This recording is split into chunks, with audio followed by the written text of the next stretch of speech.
राजू एक छोटे से गांव में रहने वाला लड़का था। वह अपनी माँ के साथ रहता था, जो एक मेहनती गृहिणी थी।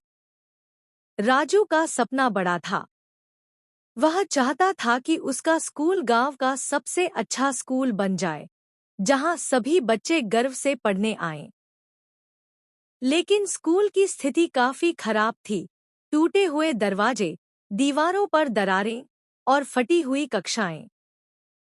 राजू अक्सर स्कूल की दीवारों को देखते हुए सोचता, काश मैं इसे ठीक कर पाता। उसकी माँ ने उसे हमेशा सिखाया था, बेटा, बड़े सपने देखने वालों को कभी हार नहीं माननी चाहिए। एक दिन स्कूल के प्रधानाध्यापक ने घोषणा की कि स्कूल का वार्षिक मेले का आयोजन किया जाएगा। मेले में सभी छात्रों को मिलकर योगदान देना था। मेला एक खास वजह से आयोजित किया जा रहा था। इससे जो पैसा इकट्ठा होगा, उसे स्कूल की मरम्मत के लिए इस्तेमाल किया जाएगा। राजू यह सुनकर बहुत खुश हुआ। यह मौका था उसके सपने को पूरा करने का। लेकिन मेला आयोजित करने के लिए बहुत मेहनत और प्लानिंग की जरूरत थी। राजू ने तुरंत अपने दोस्तों से बात की और उन्हें इस प्रोजेक्ट में शामिल होने के लिए प्रेरित किया। राजू ने खुद को हर काम में झोंक दिया।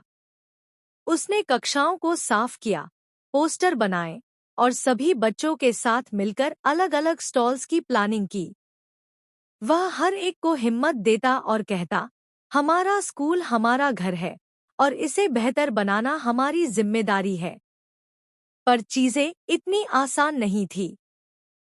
एक दिन, जब मेला शुरू होने में सिर्फ 2 दिन बाकी थे, तो स्कूल में अचानक तेज बारिश हो गई। बारिश इतनी भारी थी कि स्कूल के मैदान में लगे टेंट और स्टॉल्स गिर गए। सभी बच्चे और शिक्षक मायूस हो गए। अब क्या होगा? एक दोस्त ने राजू से पूछा। राजू खुद भी परेशान था, लेकिन उसने हार नहीं मानी। उसने कहा, हम सबने मिलकर मेहनत की है। हम इसे बेकार नहीं जाने देंगे। राजू ने सभी बच्चों को दोबारा इकट्ठा किया। उसने हर किसी को एक नया काम सौंपा। कुछ बच्चे टेंट को ठीक करने में जुट गए, तो कुछ ने स्टॉल्स को फिर से सजाना शुरू किया। राजू खुद बारिश में भीगते हुए चीजों को संभालता रहा। जब मेला शुरू हुआ, तो उसका नजारा देखने लायक था। स्टॉल्स बच्चों की रचनात्मकता और मेहनत की कहानी कह रहे थे। राजू और उसके दोस्तों ने हर आने वाले को उत्साह के साथ मेले की खासियतें बताईं।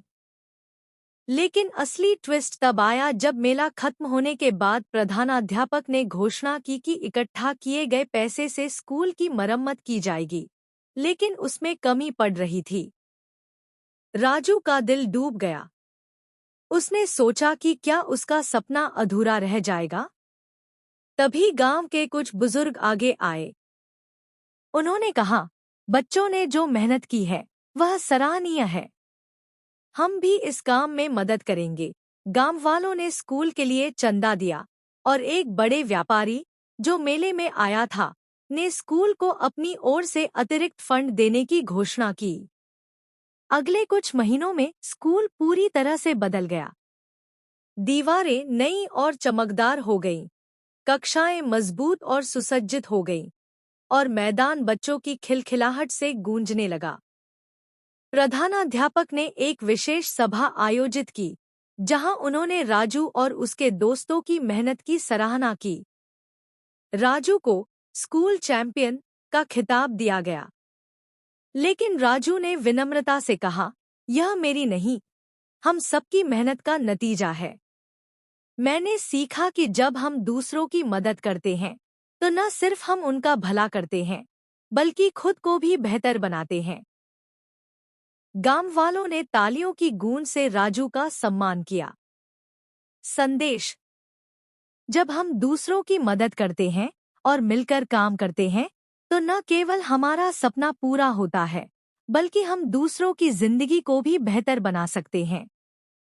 सच्ची खुशी और सफलता का रास्ता दूसरों की मदद करने से गुजरता है।